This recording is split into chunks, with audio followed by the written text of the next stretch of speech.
నరేంద్ర మోదీ నేతృత్వంలో ఏర్పడనున్న కొత్త కేంద్ర మంత్రి వర్గంలో శ్రీకాకుళం ఎంపీ రామ్మోహన్ నాయుడుకు స్థానం ఖరారైంది. ఈ విషయాన్ని ఆయన ధృవీకరించారు. శ్రీకాకుళం నుంచి వరుసగా మూడోసారి ఎంపీగా గెలిచిన కింజరాపు రామ్మోహన్ నాయుడుకు కేబినెట్ పదవి దక్కింది. టీడీపీ గెలిచిన 16 ఎంపీ స్థానాల్లో పార్లమెంట్ సభ్యుడిగా అనుభవం రీత్యా రామ్మోహన్ నాయుడు సీనియర్ కూడా. కేంద్ర మాజీ మంత్రి దివంగత ఎర్రన్నాయుడు కుమారుడిగా రామ్మోహన్ నాయుడు రాజకీయాల్లోకి వచ్చారు. ఆయన వయసు 36 ఏళ్లు.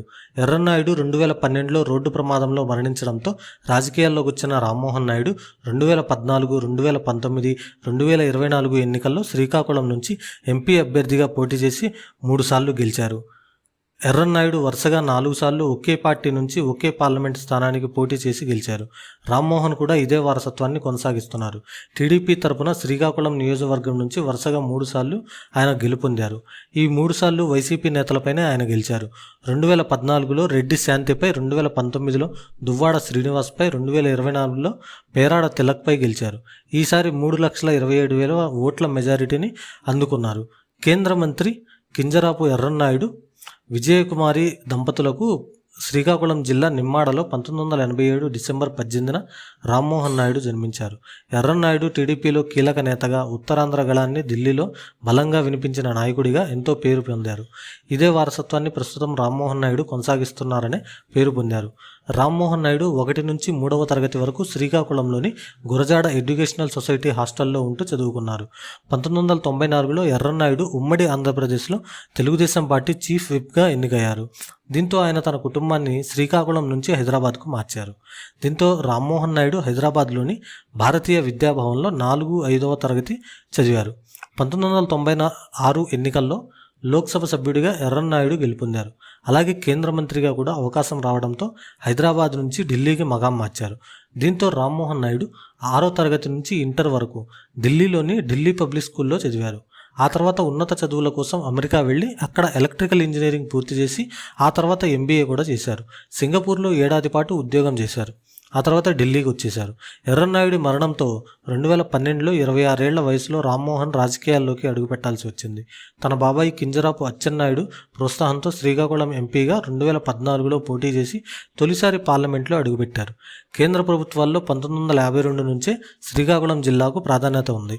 శ్రీకాకుళం జిల్లా నుంచి వివి గిరి 1952 కేంద్ర కార్మిక శాఖ మంత్రిగా, 1996లో ఎర్రన్నాయుడు కేంద్ర గ్రామీణ అభివృద్ధి శాఖ మంత్రిగా పనిచేయగా, 2011లో కిల్లి కృపారాణి ఐటీ కమ్యూనికేషన్ శాఖ సహాయ మంత్రిగా పనిచేశారు. లోక్సభలో home affairs standing committee, conservative committee, పర్యాటక సాంస్కృతిక శాఖ, అధికార భాష, వెనుకబడిన తరగతుల సంక్షేమం కమిటీలలో రామ్మోహన్ నాయుడు సభ్యులుగా ఉన్నారు. లోక్సభలో తన ప్రసంగాలతో ఆకట్టుకుంటున్నారు. పార్లమెంటు చర్చలో హిందీ, ఇంగ్లీష్లో అనర్గళంగా మాట్లాడుతూ రాష్ట్ర సమస్యలను ప్రస్తావిస్తారని రామ్మోహన్ నాయుడుకు పేరుంది. ఆయన స్పీచ్లకు సోషల్ మీడియాలో మంచి ఫాలోయింగ్ కూడా ఉంది.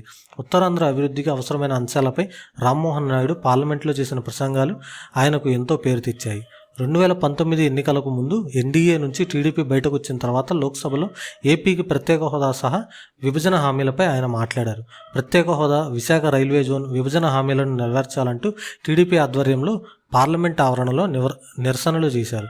రామ్మోహన్ నాయుడు 2017లో టీడీపీ నేత బండారు సత్యనారాయణమూర్తి చిన్న కుమార్తె శ్రావ్యను పెళ్లి చేసుకున్నారు. వీరికి ఒక కుమార్తె. రామ్మోహన్ నాయుడు మామ బండారు సత్యనారాయణమూర్తి 2024 ఎన్నికల్లో అనకాపల్లి జిల్లా మాడుగుల ఎమ్మెల్యేగా ఎన్నికయ్యారు. రామ్మోహన్ సోదరి ఆదిరెడ్డి భవానీ కూడా 2019లో రాజమండ్రి అర్బన్ ఎమ్మెల్యేగా గెలిచారు. ఆమె రాజమండ్రికి చెందిన ఆదిరెడ్డి శ్రీనివాసును వివాహం చేసుకున్నారు. 2024లో ఆదిరెడ్డి భవానీ భర్త ఆదిరెడ్డి వాసు రాజమండ్రి ఎమ్మెల్యేగా పోటీ చేసి గెలుపొందారు. అలాగే రామ్మోహన్ నాయుడు బాబాయ్ కింజరాపు అచ్చెన్నాయుడు టెక్కలి శాసనసభ్యుడిగా గెలిచారు. కింజరాపు రామ్మోహన్ నాయుడు ఎంపీగా 3 సార్లు గెలవడానికి ఆయన కుటుంబ నేపథ్యంతో పాటు ఎంపీగా ఆయన చేసిన పనులే సహాయపడ్డాయని శ్రీకాకుళం జిల్లా doctor BR Ambedkar university journalism విభాగం assistant professor doctor G Leela Varaprasad అన్నారు. పొందూరు ఖాదీకి జియో ట్యాగింగ్ రావడంలో ఆయన కృషి చేశారు. పొందూరు ఖాదీకి 2021లో జియో ట్యాగింగ్ లభించింది. శ్రీకాకుళం నుంచి తిరుపతి వెళ్లేందుకు చిత్తూరుకు 2022 ఆగస్టులో ప్రత్యేక రైలుని తీసుకుని వచ్చారు. ఉత్తరాంధ్ర వాసులు ఎంతో కాలంగా ఎదురుచూసిన ఉత్తరాంధ్ర విశాఖ వారణాసి ఎక్స్ప్రెస్ రైలు కూడా 2023లో తీసుకొచ్చారు. ముఖ్యంగా నేషనల్ టెస్టింగ్ ఏజెన్సీ ఎన్టీఏ నిర్వహించే staff selection committee, RRB, NEET exam వంటి పరీక్షా కేంద్రాలను శ్రీకాకుళంలో కూడా ఏర్పాటు చేయించడంలో ఆయన విజయం సాధించారని లీలాప్రసాద్ తెలిపారు. శ్రీకాకుళం జిల్లాకు చెందిన వారే కాకుండా తెలుగువారు ఎవరైనా ఇతర దేశాల్లో చిక్కుకున్నప్పుడు వారిని సురక్షితంగా సొంత ప్రాంతాలకు తెచ్చేందుకు ఆయన అనేక సందర్భాలలో కృషి చేశారు.